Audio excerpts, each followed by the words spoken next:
Saan? Ang sakit na ito.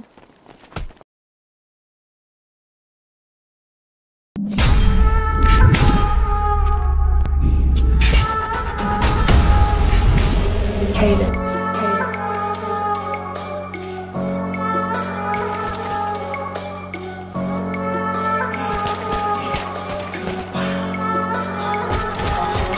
Nagsimula ang lahat kay Boss Tony, inukit lahat ang isang kaysaysayan. Nagkaroon ng oportunidad at lumawak palalo, pinangahawakan na parang buto. Tila unti-unti tumutubo hanggang sa ito'y pinamana kay Daddy Righton. Mas binabigat mala Mike Tyson, sinasamba na mala icon. Kung titimbangin aming hanay, ay di kakayanin ng mga kamay. Kung may problema ka sa pakikipagbuno, talagang di makakasabay. Pinagod pati panahon na umawat sa amin sa sobrang lakas ng puwersa. Pag inisa-isa ang kada pyesa, nakangarat sa mga mahihina. Moogie Banks, ito'y Big Bang, balasubas na mautak malahit man. Respetado pero mapanakit man. O teka lang, wag ka masyado manabig. Rocky Macho, alam mo ay mga big fans, sobrang daming babae nilapitan. Justin Banks, makulit maasahan. Ken Banks na makati sa malapitan. Nabintang ang mga cheater dahil sa amin tutok dyan palang lamon na kung ano kami. Ganong klase kami pagkalaban, iyak na lang ang magawa pag kami tumangki. Pera pinagtuunan kahit may sumusubok, kailan pa rin kami baki. Ang dragon ni Esti Patilor, dyan na pabilang kaya ramdam mo ang kati. Magdahimik ang buong bilog nila, anghel na dumaan sa harap. Sagot ni Luisa kay pati Alaska, ang katuwaan sa bawat ganap. Pag nagkakaabere sa otoridad, alanganin panganin di makalusot. Sa likuran ni Jason,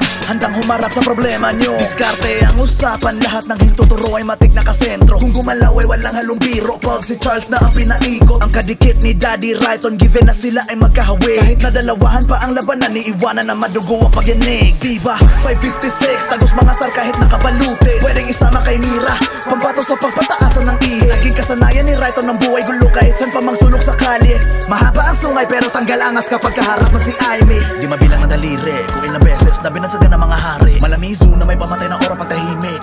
Huwag mo na ipili, mamuhay na parang si Ayon na walang pake sa pera, basta nandyan lang ang pamilya. Pag kami nakahilera, lahat kayo ay basura.